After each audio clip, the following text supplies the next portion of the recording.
don't have to worry about me watering them too much. Have you If seen I that? ever remember to water them, Have you they're seen like, that meme that goes around about I spent it's like I spent $250 in gardening supplies and seeds so I can save $3 on tomatoes from the grocery I know, store or that's- something like that. that's exactly. And last year I said, I am not doing this.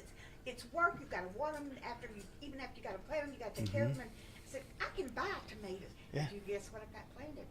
Tomatoes, of course you did. That's right. There's nothing like homegrown tomatoes.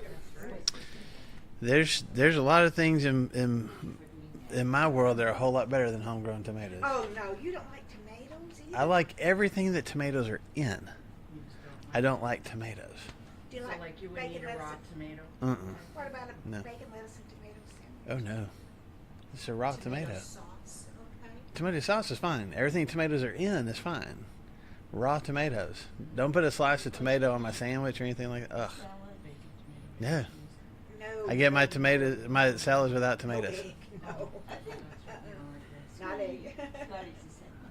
Is that right? Bacon, lettuce, Yeah. and avocado. But I'm a ketchup fiend. I love ketchup, soups, salsa. I love must it be a all. texture thing. I don't think it's texture. Oh, okay. There's something different about the flavor of raw tomato compared to what you put it in. Oh no. No. Oh, I can eat those like candy. 'Cause that's- What about pineapple? 'cause that's You a- can eat 'em. Oh. Raw tomato. I can't find what I'm looking for that confirms she can use my account. Oh. She ordered the tickets and everything, but now they're blocking her because I have to approve something. So you're just making it difficult, is what you're saying. And I can't see. I was reading what I was getting ready. I thought her glasses. Yeah. I'm trying to. So it isn't like I'm going to middle next month. First, I got confirmation that it's done. Now I got Oh, no, is it blocked not because saying someone Yeah, else. It's trying to get in. Yeah. I got into my Yeah. email today. They think somebody's trying to hack you. Well, they sent me a deal that could say, yes, that's me. Uh huh. Now I can't find it on my phone because I can't send it.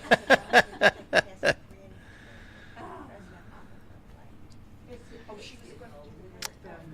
Well, I was like, uh, like, did she need prayer requests? I was like, no. first question as we get started. Everybody have a good Mother's Day? Yes. Fantastic. Okay. Everybody come to your house, or did they take you out to dinner? Got together at different times, and Okay. all my grandkids, my one grandson even called by. Oh wow, that's really cool. Good for you. And my daughter, my one daughter got me all these plants and everything, and then Amber said I meant to ask Marcia to give her mine too, because I know you wanted to plant a lot of stuff, and I said, well, I got some, She said, what do you want now? She said, plants or follow tequila. I said, follow tequila. If it comes down to plants or tequila, I'll take the tequila. She really is going to use the tequila as fertilizer. Yeah. That's right. That's right. It needs to help the plants to grow. That's what. Yeah. Of course. Yeah. That's right. But I was taking the different lunches and different meals. I mean, it was great. That's great. Good deal. Everybody else? Did you go Good visit Mother's your Day? mother? Is that- Do what? Were you with your mother on Mother's No, we were with Ethan on a trip. He had a convention that he wanted to go to with a bunch of his friends in Atlanta, Day? Oh, okay. and so we went last year too.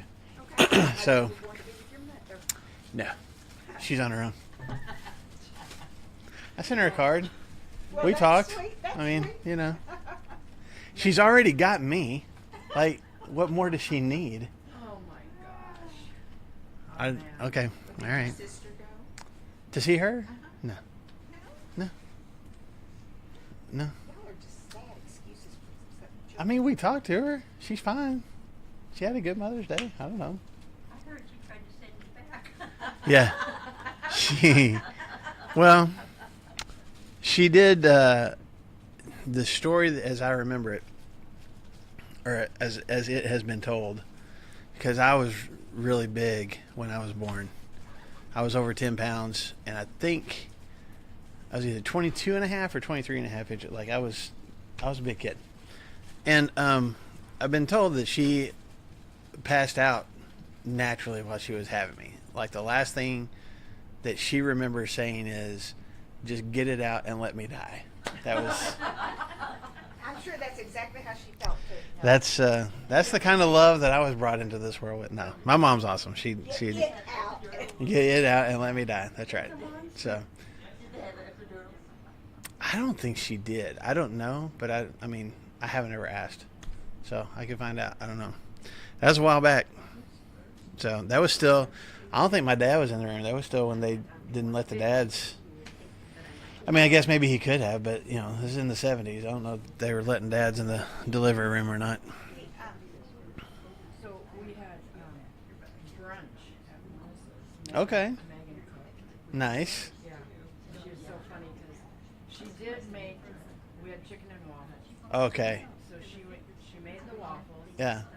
And then she was telling Lauren how she had made the chicken the day before, so she didn't have so much to do. It was Chick-fil-A. Chick-fil-A. That's right. She cooked Chick-fil-A chicken the day before. You know, she spent all this time. That would be good though. Chick-fil-A chicken and waffles. That would be good. I would take The that. chicken was really still good and moist. Yeah. After she said that, I thought, Yeah. wow, that's really Last year when we went on this trip to Atlanta, the hotel that we stayed in downtown, like right across the street from Centennial Park, where the Olympics were years ago and stuff. And right across because our hotel was on the corner, right across the other street is the College Football Hall of Fame. So last year, we were just killing time before our flight. So Christian and I went, and we're like, well, we'll go see the College Football Hall of Fame. So we go up to get tickets at the window, and they're like, are you a mom? She's like, yeah. And it's like, it's free admission for moms today because it was Mother's Day. So we go in, and then they're like, yeah, once you get to the end, you know, go through all the displays and stuff, and at the end we have free mimosas and massages. And she's like, yeah. What? So I went through the whole thing, and then, you know, and they had like What a did you row. do during all this? I just sat there. They had a whole row of like half a dozen professional masseuses with their little chairs, and she sat, you know, with her little face, and that dude spent about 20 minutes giving her a massage. Oh, wow. I know. And I was like, Happy Mother's Day. There you go. There you go. I did that for you. Yeah, so babe, Father's Day's in June. Yeah, exactly. So we're going That's crazy. I'm going to say, I don't know what they do for Father's Day. They just It's like here's a probably not the balloon same or thing. something. Yeah, I don't sure, know. like they don't do anything. I don't know. That's fun. Okay, we are in Mark chapter 2. Glad you guys had a good Mother's Day. We are a little over the halfway point. We spent some time of Mark chapter 2. I should have clarified. Mark chapter 2.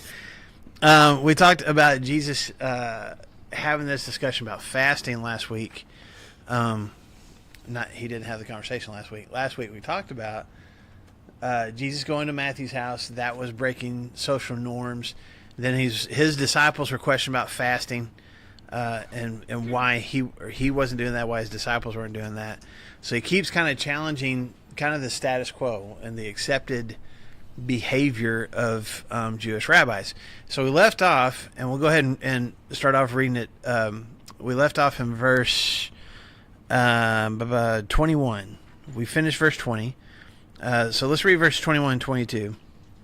No one sews a patch of unshrunk cloth on an old garment. If he does, the new piece will pull away from the old, making the tear worse. And no one pours new wine into old wineskins. If he does, the wine will burst the skins, and both the wine and the wineskins will be ruined. No, he pours new wine into new wineskins.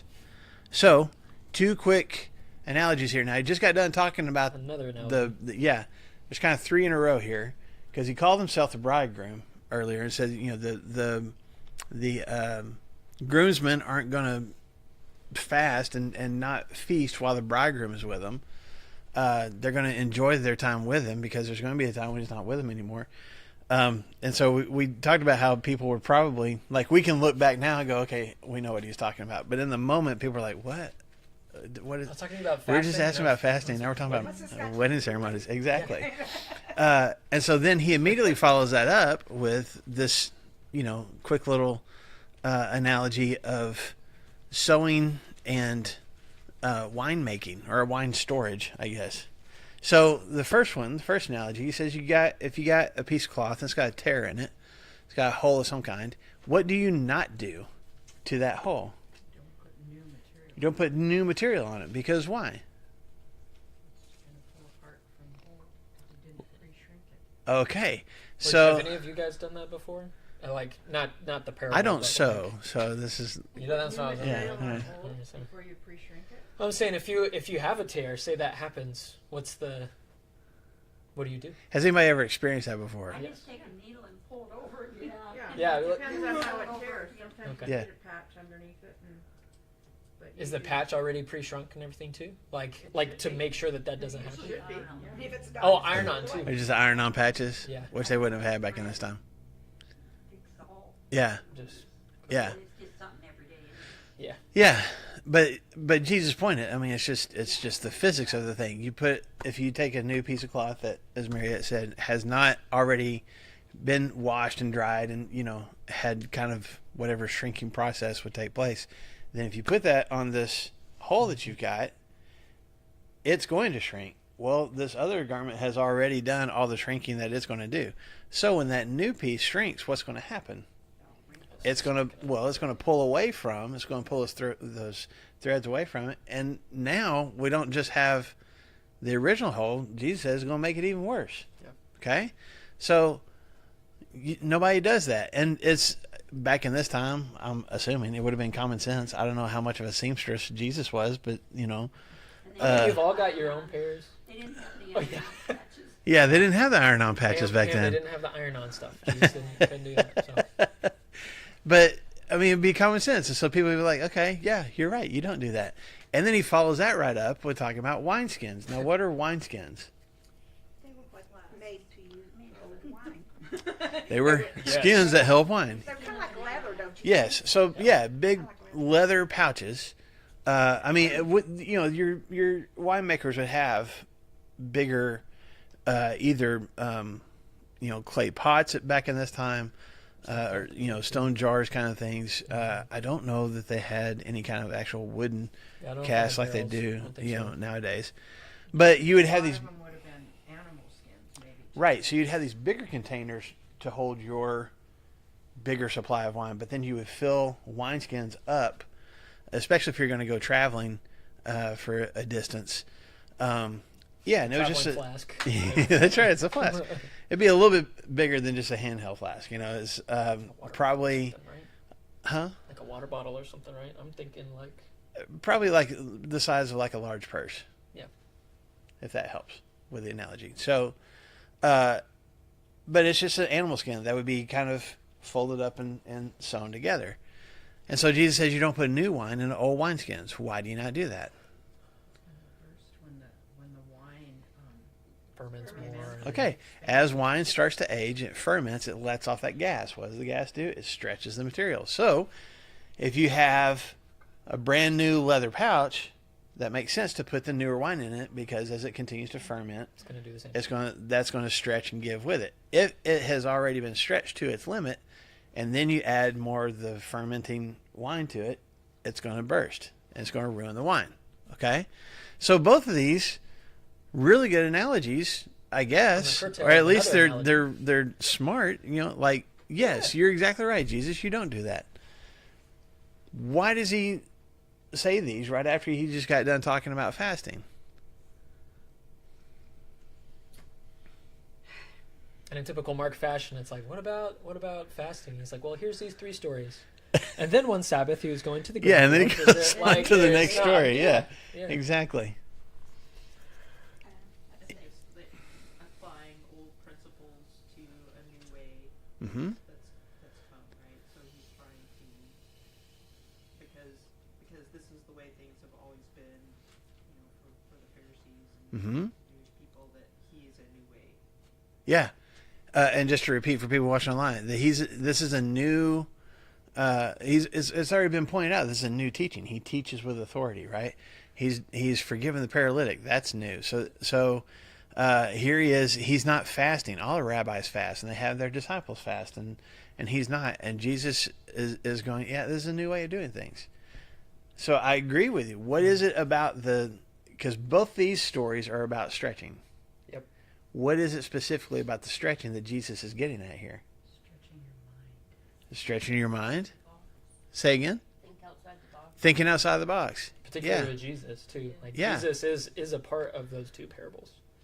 And I will tell you guys, as someone who was, I don't remember not going to church, specifically Church of Christ churches. I heard this used in sermons, or probably I saw different, Church of Christ journals where people would use this analogy to kind of defend not changing things. In other words, we have our traditions. We have the pattern that is set before us. This is the way we're supposed to do church. And so what Jesus is saying is you don't introduce new processes. You stick with what Jesus or what God has outlined from the beginning, and we don't try new and innovative things. You understand what I'm saying? Which doesn't fit the context. That doesn't fit at all. That's not exactly what that's right. And what Jesus, I think, is getting at here, and we're going to come back to this because there's an overall theme this whole chapter of chapter 2. Not that Mark wrote this as its specific chapter, but I'm just telling you there's kind of a central theme to this whole chapter. I want to come back to it, but I do want to hit on this as we're talking about these stories. I think the question that Jesus is kind of asking but not asking, like there's a question behind this, okay, when he gives this analogy. And I think the question that he's asking is, are you an old or a new garment? Are you an old or a new wineskin? How willing are you to be stretched? And he's basically saying, if your mentality is an old wineskin mentality, where I have accepted this is the way things should be, this is the way things always have been, I've been stretched as far as I'm willing to be stretched in my comfort zone and my understanding of God, and then Jesus is going, well, you know what? Then you're going to have a problem with me. You're going to have a problem with the way I do things and my teaching, not because you can't, but because you won't become a new wineskin. It'll just break. You won't become, something that's stretchable. Basically, they're just going to be stubborn and not move from where they're at. Right. But I don't think Jesus is saying I'm going to intentionally try to stretch and break you. It's just a matter of it's my choice. What kind of garment do I want to be? What kind of wineskin do I want to be? Do I want to be one that's stretchable? Have my thoughts and my heart and my traditions or whatever challenged and stretched, my comfort zone stretched? Or am I like, nope, this is the way things are, and this is the way things always should be? And it has nothing to do with age. It has everything to do with just my mentality and my willingness to be stretched. That's what I think Jesus is getting at. I have a note on Matthew 9:17 that says, Jesus brings a newness that cannot be confined within the old forms. Mm-hmm. That's a good way of putting it. Yeah. It can't be confined to the old. Here's the boundaries that have been set. And Jesus is like, let's stretch those a little bit. Yes, ma'am. I got a question. Okay. What does it have to do with the fasting? Well, Because he's changing. 'Cause it's a he's good not question. Fasting when everybody is fasting, so he's bringing a new Yeah. way. Tie it into that story. yeah, this is, and it's a good question. What does it have to do with fasting? Well, I'll tell you, this little analogy here has everything to do with healing the paralytic and going to Matthew's house and the fasting and what we're getting ready to look at. Okay? So I kind of want to put a bookmark here for a second, unless you got something else to say about. No, I mean, I'm Wineskins keep going and with stuff. with the theme and everything. Okay. I think that sometimes those analogies are hard for us because if you're like Marshall and I put on the fabric, I'm not fixing it, and then most of my wine is not in skin. Yes. So trying to figure all of that out, it's just you kind of have to think more deeply about it, which is why I think it's hard. And some churches have been like, this is how we're interpreting it. But Marshall's right. All of chapter 2 and the first part of chapter 3 are all pointing to one thing. So we just keep going. Yeah. Okay, so let's keep going here. We're still in chapter 2, but let's go ahead and read into chapter 3. Yeah. Because I Well, think it's kind of a continuous theme. 6. Yeah. Where is that? Okay, so verse 23 of chapter 2. One Sabbath, and again, this is Mark, like, here's all these things Jesus did. And he's like, you know what, here's something else they did. One Sabbath, Jesus was going through the grain fields, and as his disciples walked along, they began to pick some heads of grain, The Pharisees said to him, "Look, why are they doing what is unlawful on the Sabbath?" And he answered, "Have you never read what David did when he and his companions were hungry and in need? In the days of Abiathar the high priest, he entered the house of God and ate the consecrated bread, which is lawful only for priests to eat, and he also gave some to his companions." And then he said to them, "The Sabbath was made for man, not man for the Sabbath. So the Son of Man is Lord even of the Sabbath." Chapter 3. Another time he went into the synagogue, and a man with a shriveled hand was there. Some of them were looking for a reason to accuse Jesus, so they watched him closely to see if he would heal him on the Sabbath. Jesus said to the man with the shriveled hand, "Stand up in front of everyone." And then Jesus asked them, "Which is lawful on the Sabbath, to do good or to do evil, to save life or to kill?" But they remained silent. He looked around at them in anger, and deeply distressed at their stubborn hearts, said to the man, "Stretch out your hand." And he stretched it out, and his hand was completely restored. And then the Pharisees went out and began to plot with the Herodians how they might kill Jesus. Okay, so let's talk about Sabbath for a minute here. What is a Sabbath? Okay, Jewish day of worship and rest. And you had to be careful about how much worship you put into your worship on the Sabbath, Only because there are limitations, right? Only this much worship. It was the end of the week. You work for 6 days. Sabbath day you rest. And this goes all the way back to Moses. This goes all the way back. This is one of the 10 Commandments. One of the big 10 was remember the Sabbath day and to keep it holy. And God commanded his people, you're going to work as hard as you can, do everything you can for 6 days. And on the seventh day, you're going to rest. And we can spend a lot of time just talking about why God gave that rule. One is because most of us, or many of us, I shouldn't say most, but many of us wouldn't take a day of rest unless we were forced to take one. Like we're going to be active, we're going to find stuff to do. And God was like, especially to a very,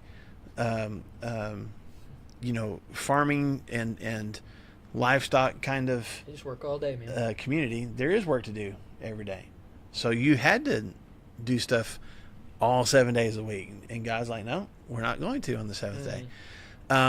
So part of it was to make people actually take rest, because that's a good thing, a healthy thing to do. Another part of it is an act of faith. If I don't work my crops, if I don't take care of my animals, bad stuff's going to happen to those things. And that's going to cost me my livelihood. That's going to have a significant impact on me. So for me to do no work on this one day of the week and still trust that everything is going to be fine, that was an act of faith. Okay? I'm going to trust that God is going to take care of my crops and my animals, because I'm not going to spend the time working them. And then the third piece of it is, it wasn't just, I'm going to sit in a chair all day and twiddle my thumbs. I'm supposed to focus on God. I read scripture. I pray. I enjoy a meal with my family and enjoy the good stuff that God has given me. It is a reflection on, over the last 6 days, look how good God has been to us. That was, you go into more than that, but that's kind of the big purposes behind the Sabbath. Okay? But what was the original rule? You can go back to Exodus chapter 20 if you want to look at it, but what was the original rule regarding the Sabbath? Don't what? Don't work. Don't work. Rest. Don't work. Okay? And I think in Leviticus, maybe, question mark? There's like a couple of, okay, so God gets a little bit more specific, and it's like, don't plant crops, and don't, there was another one. It's not coming to me off the top of my head. Something with Yeah. maybe not. Yeah, maybe don't saddle up your animals or something. Anyway, it was just real, like, just don't work, And here's kind of a couple of areas where you might be tempted to work, so don't do that. When you go through the rest of the Old Testament, God's people get in trouble for not doing the things that God wanted them to do, including keeping the Sabbath. Okay? So when they were taken out to Babylonian captivity and got to come back, they were like, man, let's not let that happen again. Yep. And so they got, over the centuries, the 400 or 500 years between captivity and Jesus, they got really into rule making and rule keeping. Which makes sense. If we have gotten in trouble for hundreds of years for not being diligent, that's part of the reason that the Pharisees are so diligent. They just went way over here instead of kind of getting into the middle where grace is. They were like, so we're not only are we not going to work, we're going to do, how many things does the Mishnah say? It's like a ton. There's 39 categories. There's 39 categories of Sabbath laws. They're still around, by the way. Yeah, they still do it. But there were 39 categories in Jesus' day. And then there were, I don't even know how many subcategories underneath all of those. And then there's specific rules underneath each one of those subcategories. Okay? So, man, and I printed off. Did I bring it in here? They have modern rules and stuff, too. Oh, I brought a few of them. Good. Yes! I was afraid I didn't bring out the printer. Okay. A donkey could be led out of the stable on the Sabbath, but you couldn't put the harness and the saddle on. If you're going to put the harness and saddle on, do that the day before, because if you put a harness and saddle on the donkey, that's work. Okay? You couldn't boil an egg on the Sabbath because you can't start a fire, and you can't boil water because that's work. Okay? And kindling was one of the 39 categories. By the way, extinguishing was one of the 39 categories as well. So you couldn't start a fire. Well, there were rules about not if your house is on fire, you couldn't put it out. You just kind of had to let it go. But if you put it out, that's work. Huh? Like you could grab your cloak, but that's all that you could carry, because otherwise you would be carrying a burden, which would be work. Yeah. You couldn't tie a knot in your cloak on the way out. Yep. You could carry it. If the lights were on, which would have been lamps and stuff back in this time, when the Sabbath came, you couldn't blow them out. So, Sabbath started at sundown. But if the lamps are still on and you want like dark in the house, you can't blow those out. They gotta burn out on their own. On the other hand, if you didn't put enough oil in the first place and they went out, well, now you're just going to be in dark for the Sabbath because you can't start a fire. It was unlawful to move furniture on the Sabbath. There was an exception to this, that you were allowed to move a ladder on the Sabbath, but only move it 4 steps. Let's make sure your ladder is 4 steps away from where you need it. I don't know why. Maybe you could get up on the roof of your house or something. I don't know. No, you're gonna lay down. Yeah. Climb up. Okay, here's something. That is from God or? No. This is the Pharisees, and other rabbis and stuff over the years had come up with these to make sure that you didn't work. To try and make sure that you didn't break the original commandment. But this is. But what about if you were a farmer? You gotta milk your cows. No, you don't. Just said no. You don't. No. I know when you don't milk cows. I know. I know. You don't though. Bad stuff happens, but you couldn't do that. Trust God to take care of it. Yeah. Okay, this might get some of y'all, especially if you think Sunday morning church. It was unlawful to wear any jewelry on the Sabbath because that could be misconstrued as carrying a burden. Depending on how heavy your jewelry was. Yeah. How big are these chains? This is how specific it was. You were allowed to eat radishes on the Sabbath, and that was a Jewish thing. You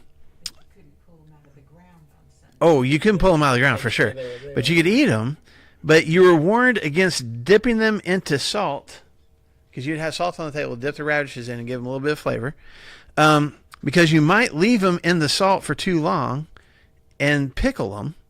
And the pickling process, like if you're pickling your vegetables, that's work. Heck no, don't do it. And so and the Pharisees of Jesus' day had debates and discussions on how long it took to pickle a radish. How long can you put that radish in the salt before it starts pickling? And they would debate that. And it would be an important discussion. For sure. That's the difference in breaking the Sabbath or keeping You're either a sinner and disobeying God, or you're obeying God's law. It was fine for those of you who like to, I guess, spit. It was fine to spit on a rock on the Sabbath, but you couldn't spit on the ground because that made mud, and mud was mortar, and that was work. What about milking your cow? That's what she asked too. I'll double check. I don't think you could though, because But- that would be a work. But maybe you could. I don't know. I mean, this Maybe is that's an exception. goats. I don't know. Goats, right? Is that maybe it's different? I don't know. Yeah, do it at midnight to midnight. Yeah, you might do it Twice a day. because Sabbath went from sundown to sundown. Right. So maybe you could get it done before. Well, they would flip out knowing that stores are open. Well, so now the everything is closed. Like everybody observes and everything is closed. Like there's a hush that goes around Jerusalem. I have to tell you, I think there must be some Pharisee in Drew, Uh-huh. because his job at our house is, one of his jobs is to empty the dishwasher. Oh, yeah. So he didn't do it on Saturday. Yep. So Sunday he says, well, I'm going to empty the dishwasher on Monday because today is Mother's Day and the Lord's Day. That's Yeah, right. it's the Lord's Day. You can't work on the Lord's Day. Wait a minute. No, Here's- he's spiritual. I'll give you one more.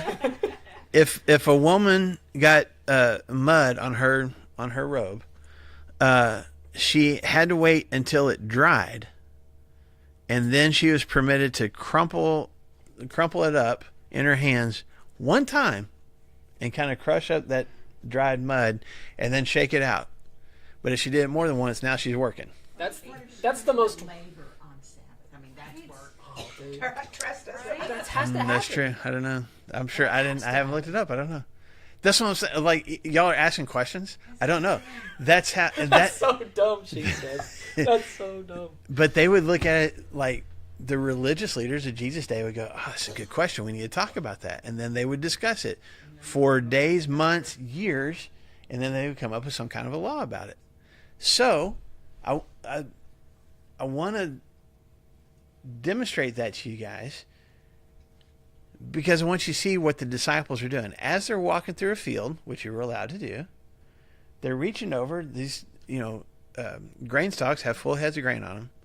So reach over and pull a head of grain off, and you would just rub it in your hands to get the chaff off, and those little kernels, just pop those. It's like popping a little popcorn or something as you're walking along. I've got a note here too that this was actually acceptable in the Torah. In Deuteronomy 23:25, I'll just read it. It Go says, ahead. If you go into your neighbor's standing grain, which is exactly what's happening right here, Mm-hmm. you may pluck the ears with your hand, but you shall not put a sickle to your neighbor's standing grain. So we're not going to cut it down. But what the Pharisees, correct me if I'm wrong, they're doing this. They're getting the grain out of the stalks. Yeah. But that's work. But they can only do it once. You can only crumple once. I mean, because a woman can only. Tomatoes, tomatoes. This is Women are women. No, but here's the thing. Here's, at least in Jesus' day, and the problem here is, it wasn't just about picking that head off, but then rubbing your hands and removing the chaff from the kernel is considered threshing. So you were reaping by pulling the head of grain off the stalk in the first place, and then you were threshing, because that's what you do when you thresh it. metaphorical sickle. Yeah, Eat you. anyway on the Sabbath. I mean, not certain. No, you could eat. You could eat. You had to It was. prepare I thought it was Yeah, you had to moderated. prepare it the day before. Yeah, It was yeah. moderated. There was, Lift on your foot but that was okay. and chew it. That wasn't work. I'll make some rules. Okay, but this comes under the subcategory of reaping. Okay, which their definition of reaping was separating a plant from its source of growth. So, Via your fingies.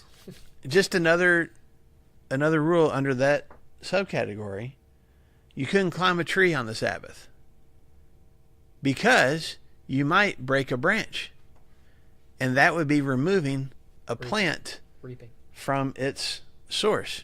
So now we know Okay. Zacchaeus did not invite keeping the Jesus on Sabbath. the Sabbath. Maybe he did, and then he's good. That's part of the risk. I don't know. Like, you take a risk. So He's a something sinner as simple as these guys just, I mean, if you can see it on camera, just doing this with grain and then just popping those kernels in their mouth. You got Pharisees, and I know this didn't happen this way. I know that, but in my mind's eye, it's like them walking through, and as soon as they did that, it's like almost like whack-a-mole kind of stuff. The Pharisees just pop up out of the grain, like, oh, look what they did. I know it wasn't that way, but that's what I picture in my mind. But they're watching for Jesus and his disciples to do something. Now they're watching for him to do something that they don't approve of. And as soon as they see it, They pointed out. And look at what your disciples are doing. They are breaking the Sabbath. And if the disciples of a rabbi are doing that, what does that mean about the rabbi? A lot. Either he's doing it too or he's allowing it. Yeah. What kind of So teacher of the law therefore, are you? he's not a legitimate rabbi, and people don't need to follow him because he's allowing his disciples to break the Sabbath. Okay? Jesus, what is his response? Look back at it again. I can do it. The Sabbath was made for man, not man for the Sabbath. Okay. Via talking about David. Yeah. Yeah. Oh, yeah, before that. Right. He Yep. talks about David. It's like, okay, let's calm down. Let's think about other times that God has been okay with breaking the Sabbath. And who does he use as an example? David. Okay. Well, we can't talk bad about David. I Right. mean, David did pretty much everything right. And Did the no Messiah, wrong. the Messiah is going to be the son of David. He's going to look like, okay, so we almost say David's name with reverence in Jesus' day. He's like, okay, he went, and this is when David was on the run from Saul. In 1 Samuel chapter 21. I won't read them, but you can look this up. But he's on the run from Saul, and he goes to the tabernacle and visits with Abiathar the priest, who doesn't know that David is on the run from Saul. And he's like, man, and David even lies to him. He's like, I need food for me and my men. Yep. And I need a weapon too, because David's on the run. He's like, well, we only got Goliath's sword here. And David's like, I'll Sounds take it. great. And then he's also like, I need food. And he's like, well, all we have is the bread for the priests. Leviticus, if you want to write this down, Leviticus chapter 24. Leviticus 24, verses 5 through 9. As it's describing different elements of tabernacle worship, it says there's 12 loaves of bread that only the high priest and the priest could eat. And they had to eat it inside the tabernacle. You didn't even carry it outside. It was just for them. And it was consecrated. And it was just, nobody else was allowed to have it. It was a sin for somebody else to eat it. Okay? This priest says, well, we got this bread. And David's like, great. And he takes it. Was he breaking the law? Yeah. Kinda. Right? Only the priests are supposed to eat it. No kind about it he was. I mean, what? Yeah. So, what is Jesus' point? Why does he tell this story about David? They thought David was perfect. Well, and I mean, they would know, like, David had an affair. David wasn't, like, Oh, there were issues that David had. We still speak with reverence about him, but, you know, he made mistakes. But, God didn't immediately smite him. okay. He committed adultery, and there was punishment to that. Yeah. He committed murder and adultery. There was punishment. Did David get punished for eating this bread? No, it seems like God was fine with it. And that was in Leviticus what? 24. He took it in 1 Samuel 21. The rules about it were in Leviticus 24. Okay? So what is Jesus' point? Jesus compares himself. He's like, hey, remember what happened with David? You're like, okay. Yeah? What are you trying to say? He compares himself with David. Yeah. And this is where his point comes in, that it's, the Sabbath is made for man. We can't hold it so, God doesn't need I think you said it from the pulpit, God doesn't need our worship. Mm-hmm. He appreciates it. Yeah. He doesn't need it.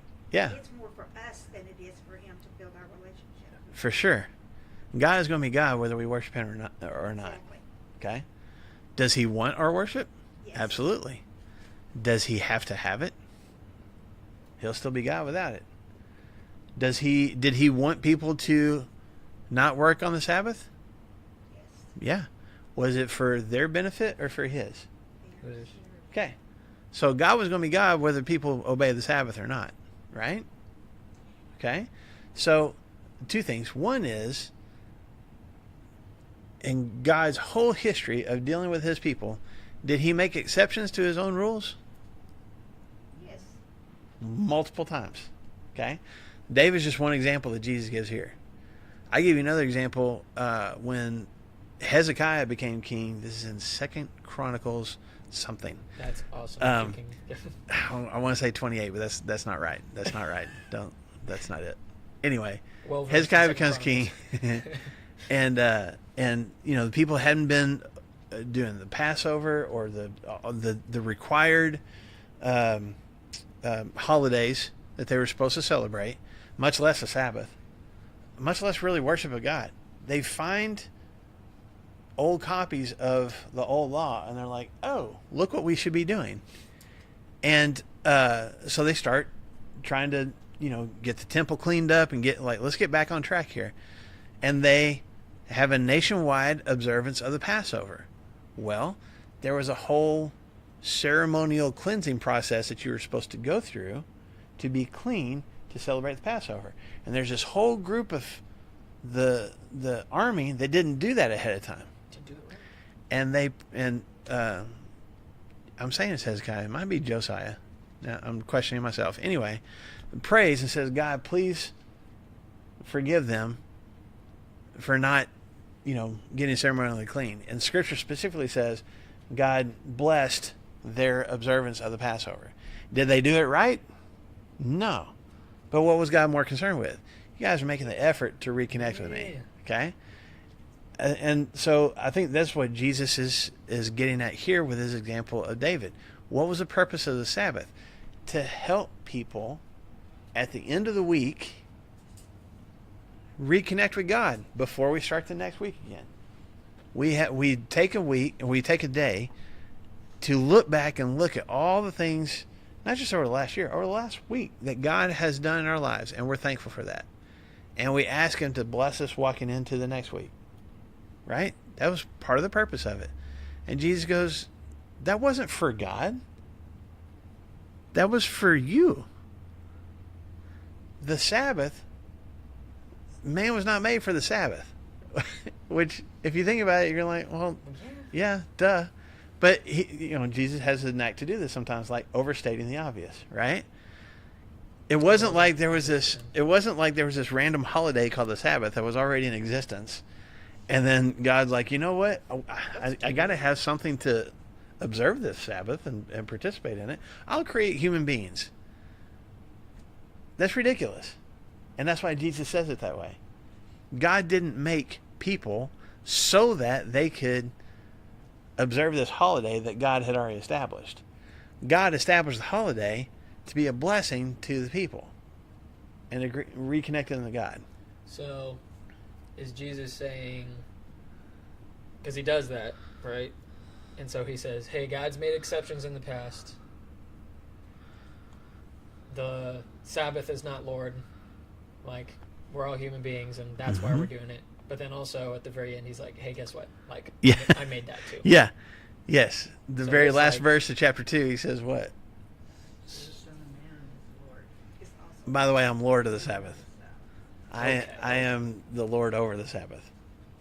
This was another statement of authority that Jesus made that the rabbi, you didn't say that as a rabbi. Well, no wonder at the, in part of chapter 3, verse 6, they're like, yeah, we're going to kill him. We're going to kill him. He That's said right. that he had authority to forgive sins, and he is the Lord of the Sabbath? I don't think so. Yeah. Let's take him out. Yes, ma'am. My question is, I know the Jews had the prophets. Yes. Did they have Genesis, the laws, and all that stuff too? And, Mm-hmm. Or from the beginning? Then, that's where God set the first example of he created the world and on the seventh day he rested. Mm-hmm. So, it goes back to the beginning. It's not just Oh, the for Ten sure. Commandments. Yes. From the beginning of time, God planned. He realized God didn't rest because he needed the rest. Right. God rested because he knew that people would need the rest. Right. He makes people on day 6, and he's like, oh, I'm so glad you're here. Let's get to work. No, he says, I'm so glad you're here. Let's rest. Yeah. So, it's not just, that had been their example their whole life. So I can understand them observing it. I'm a little bit fuzzy on why they made it so difficult to observe it. Because it just, even in Genesis, it just says, and God rested. It doesn't say he rested and he didn't Spit plug on the ground. ground and- Yeah. It's- It doesn't say they, It is, I don't understand why they got so. It is based on fear. It is a faith it is a fear-based faith, if that makes sense. That's even a contradiction in terms. But I'm so worried about doing something wrong that I want to make as many rules as I can to make sure that I don't do it wrong. I mean, it's not it's OCD. I cannot get close to breaking this rule. I don't want to come close to it. So let me make all these rules that keep me from even getting close to it. But they'd seen God's forgiveness in the past. They'd seen that God put up with a lot of things that But they go ahead. Oh, God sent them into exile eventually. Exactly. They had also seen Well, themselves. maybe that was what scared them so badly. But Yes. I'm just thinking, he put up with a lot from them that before he did anything. He's a patient God. For sure. Thank But you, the Lord. mentality becomes, we messed up, and what did God do to us? Yeah. We walked away from God, and He sent us into exile. He allowed our land to be conquered. He let us come back. How do we keep from going down that road again? Okay, so we're going to be Rigid, really more rigid. stringent. Okay, but that was even, 400 years ago. So what has happened since then? Well, the Persians were in power, and then the Greeks, and then the Romans. We still haven't had our own kingdom. Every time we think we do, here comes another army that comes in and conquers us. Why does that happen? Because we're still not doing it right. We're not rigid enough. We're not obedient enough. And as soon as we really get the entire nation to do it right, the Messiah is going to come and going to establish His kingdom, and we're going to be God's people, the greatest kingdom in the world. So, how do we make sure we get it right? Let's get the rules down. We're spitting on rocks and not on the ground. Yeah, But don't we do that today? That's what for I sure. mean, I would- in every religion there Yeah. is. There's the man-made traditions, man-made Absolutely. rules, Absolutely. man-made- Well, which is what we're trying to break. what down. was the Right, yeah. what was the first rule ever? Don't eat that fruit. Right. The serpent comes up and says, "Hey, why?" And Eve is like, "Yeah, well, we can't eat from it and we can't touch it either." You're like, "Wait, hold on." Did he really say that? Yeah, but like he didn't say anything about touching it. He just said, "Don't eat it." But Eve is like, "Okay, that's the rule, but I'm gonna like do like 3 other rules to make sure I don't." And like, okay, I appreciate the heart and all of that, but it just goes to show, even from the beginning, we just go too far. We just Yeah. go too far. Yep. So, we got time. Let's look at what happens in chapter 3. He goes to the synagogue, okay, which you were allowed to do on the Sabbath. You can walk to the synagogue and you can worship. That's not work, and it's worship. So we're in the safe zone right now, okay? Okay. But he goes there. But the Pharisees show up there too. And remember, the synagogue was different than the temple. It would be kind of a room like this. People would gather around, and there would be scripture reading and different rabbis, whoever's in town, and prayer. Picture you showed. Prayer, yes. Yeah, and would take turns reading scripture. There would be some informal prayers, but there were also memorized prayers. Like you had to say all the phrases right. Yeah, 35. How many was it? I think it's ton. one of them. I think it was 35. yeah. You had to do all that kind of stuff right. But you would read some of the scriptures, and then somebody would teach and say, "Here's what this means." There might not real often, but there could be some songs, especially if they read through the Psalms. There were tunes that went along with those things. But it's a little bit more informal. But the Pharisees show up at the same synagogue as Jesus for what purpose? So they might accuse him. Okay, they're not even there. That he does wrong. Mark puts a spotlight on this if we pay attention. Mark's like, this is the house of worship. This is and learning and connection. And these guys showed up. The guys who should be setting the example for teaching and gaining knowledge and experiencing God together, why are they there? To find a reason to accuse him. To watch him and see what he does wrong, so again they can stand up and go, aha! In the middle of worship. That's their whole purpose for being there. Okay? Jesus knows this, so what does he do? He heals me. Okay, there's a man with a shriveled hand, and we don't know exactly, like, was it paralyzed? Was it, is it an arthritis kind of situation? We don't know exactly. Go ahead. No, just in verse 3, it looks like Jesus is the one that takes the initiative. Yeah. Like it's not like a guy coming up and be like, "God, can you heal me?" Like, Yeah, no. Jesus says, he looks at him with the shriveled hand and says, "Come here." Yeah. He brings him to the front, stand up in front of everyone, which would have been embarrassing for the guy. Everybody, probably people in this town, would have known who he was. Maybe he's trying to hide his hand because you'd be a little bit embarrassed in front of the crowd. Yeah. Okay. And then Jesus asked a question. Which is lawful? Which is the big concern of these Pharisees? What is acceptable according to the law? To do good or to do evil? To save life or to kill? Good question. And their answer is If so. crickets. Like, they don't want to answer. Well, they Why? wouldn't expect that kind of question either. Because they don't want to get caught in their own trap. If they say to do, they can't say to do evil because you're not ever supposed to Whoa, do evil, whoa. That's what we're trying to avoid. right? And they don't think But if they it's say, good. why can't you do good? It's the Sabbath. Yeah, And we you do can't- anything. You can't work. So we can't do Even anything. if it's a good thing to do, you can't do it because you're breaking the law. And Well, Jesus, they probably told him, come back tomorrow and then you can. yeah, that happens in another place for sure. Yeah. Yeah, they would, Why did you wait until now to do it? yeah. And Jesus is just like, if it's a Sabbath day, let's take away this, let's talk about the Sabbath day. Should we do good or should we do evil? Like in church, while we're in there, should we do good or should we do evil? We should do good.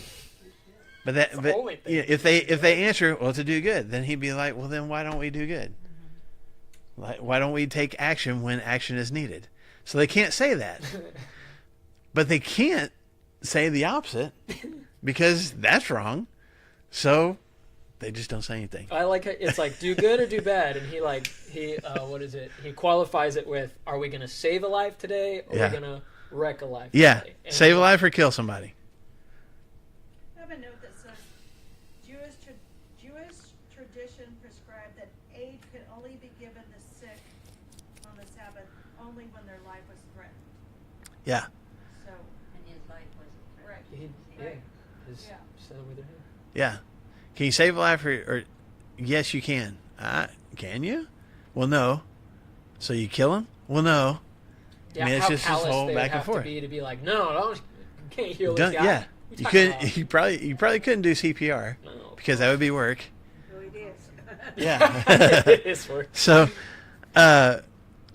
anyway, he looks around at them. Verse 5. He looked around at them in anger. This is one of the few times that you see Jesus being described as angry, and he's just mad. Why is he mad? Because they were so pious that they wouldn't even admit when they knew they were wrong. They wouldn't admit it. They were just going to stick by. It's like, this is what I said, and I'm sticking by it. Yeah, Letter over person. yeah. But also, again, I'll go back to it again. Why are they there? To catch him. To catch him, to point out his faults. This is not even, you're not even here for the right reason. And when I ask you if there's something good to do, you won't even answer because you're worried about your reputation and you're worried about what people might think. You're worried about being perceived as somebody who doesn't have all the answers. You're so worried about yourself, you're not even worried about other people, much less this opportunity to connect with God. And it's just so infuriating for Jesus because these are the guys who are supposed to be leading the way and helping people connect with God and get closer to God.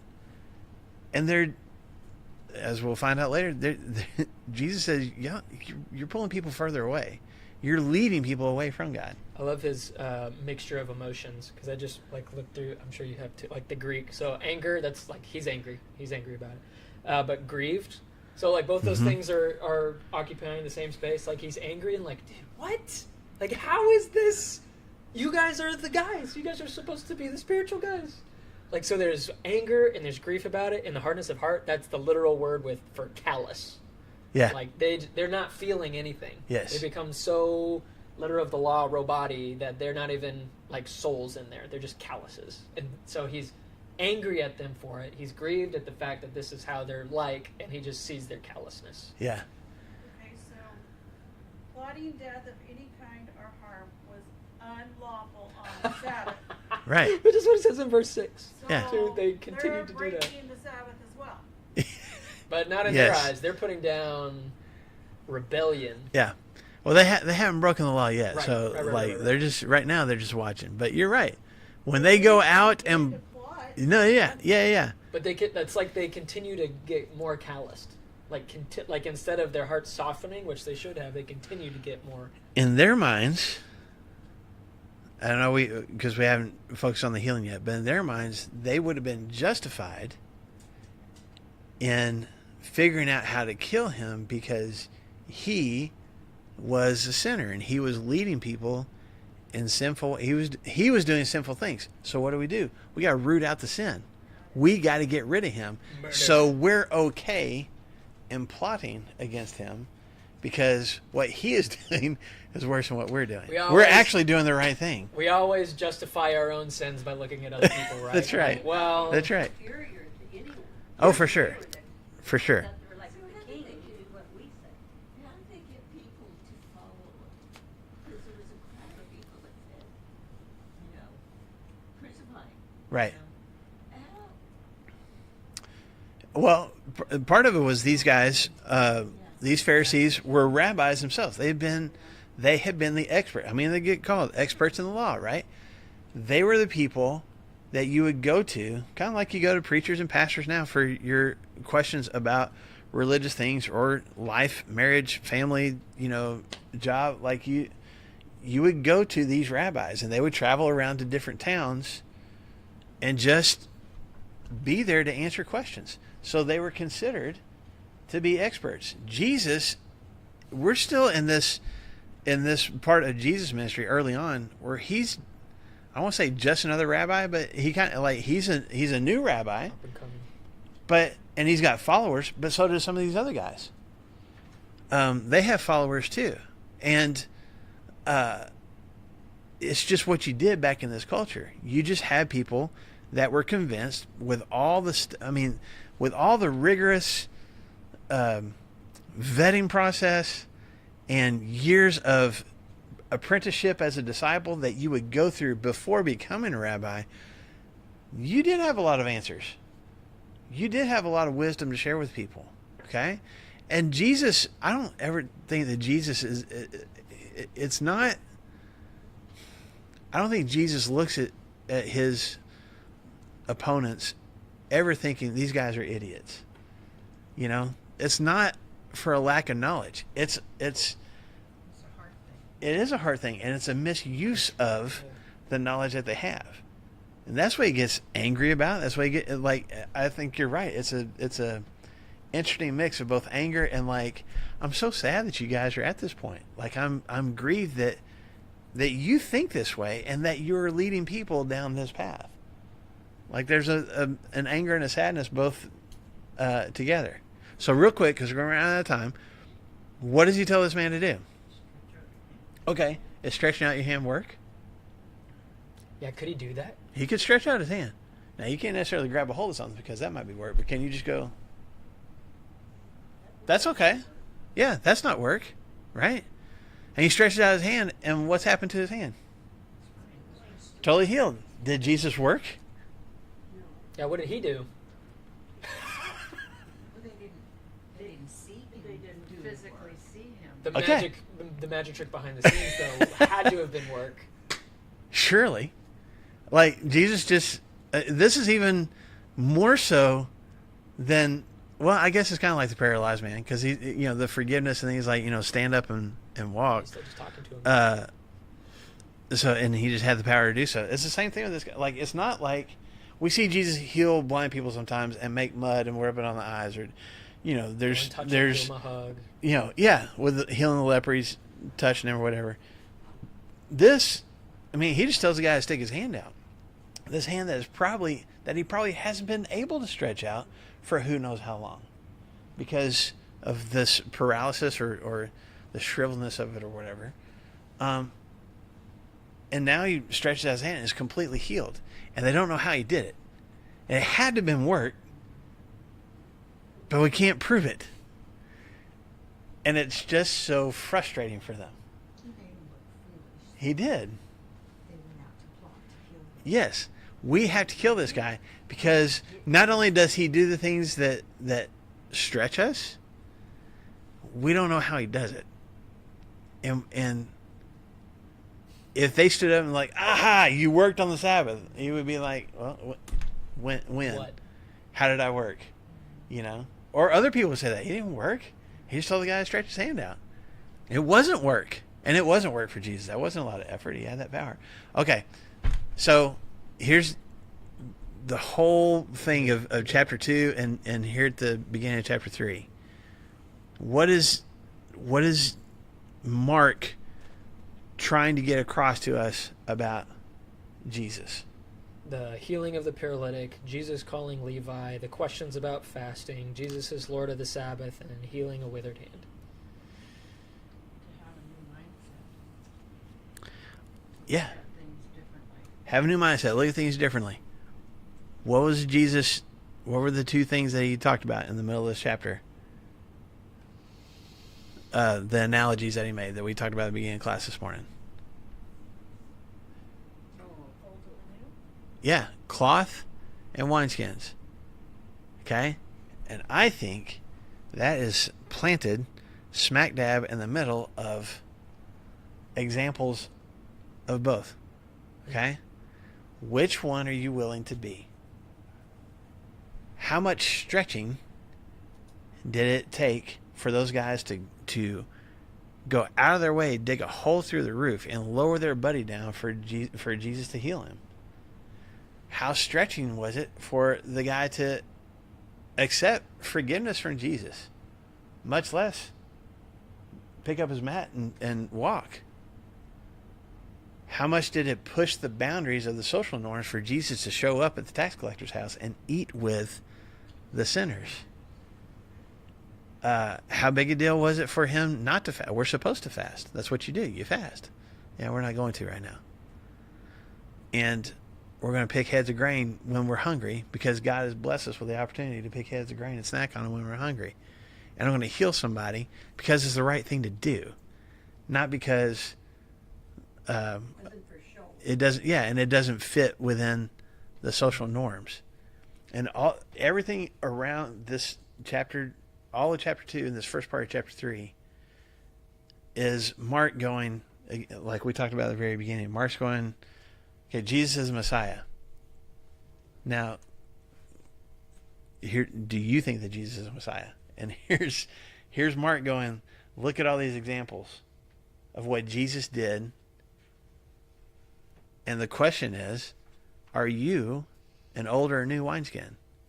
Are you, as you read these stories about Jesus, are you willing to have your boundaries and your perception of the way things should be, or the way things always have been, are you willing to allow those things to be stretched in your own life? It's not about age. It's about mentality. It's about heart. Am I willing to let God stretch me into uncomfortable places? Because if so, that's part of what the Messiah came for. He came to call the sick, right? He came to rescue the sinners. And that I have to be willing, even in that, to be stretched to go, I am a sinner. I have some sickness that needs some healing.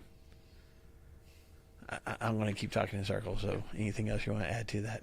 No, I mean, that's like if Jesus is trying to get really popular so that he can do his thing. I mean, I guess you get pretty popular by rubbing up against the Pharisees, but this is 5 different instances when he's like, and eventually it's like, okay, simmer down, buddy. Like, yeah. Let's like just kind of go with the status flow. But Jesus isn't about that. Jesus is about, hey, let's wake up. Let's see. Yeah. See where our hearts really are. Yeah. It bothers me that he was angry. I mean, it bothers me because sometimes I feel anger, you know, so I can relate to him being angry.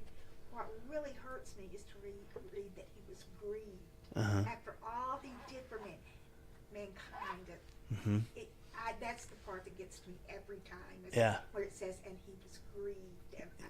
Yeah, he was sad. There's going to be we'll come across it later where Scripture says that Jesus sighed. And I never really thought about that. And years ago, Max Lucado wrote something about it in one of his books early on. And I was like, oh, it's a big sign. you get, and Mark does a really good job with it. You get to see some different emotions of Jesus sometimes. And this is one of them that helped me to relate to him too, though. Just like the frustration, but also the sadness, but also the joy. There's a lot of things that Jesus allows us to see on display in his own emotions that help us to connect with him and appreciate him. And even though he was already known as the Son of Man, or Mm-hmm. or the Son of God, I mean, he had no fear in Mm-hmm. what he was doing either. It was like, I'm gonna do this. Right. I'm trying to teach you, but you're not willing to learn. But Right. I'm not gonna back down. Right. I'm not making excuses, and I'm not changing anything about myself. Mm-hmm. So yeah, we'll get into. We'll start out next week after he's done this with the healing the man on the Sabbath. He's going to he's got a following, he's got disciples, but he's going to Select. make an even smaller group of disciples that we call apostles, and we're going to talk about that next week. So we'll be in chapter 3. Possibly blasphemy against the Holy Spirit. Oh my, yeah, okay, all right. Thank you, ladies. Thanks for being here today. Where's the meeting today? Where are you guys meeting today? Not today. Next week. Okay. I saw all those texts coming through and stuff, so makes sense. Come and eat ribbons. Is that okay? I saw the corned beef. I'm here for that too. So Well, I'm getting roast beef too, because I don't like corned beef.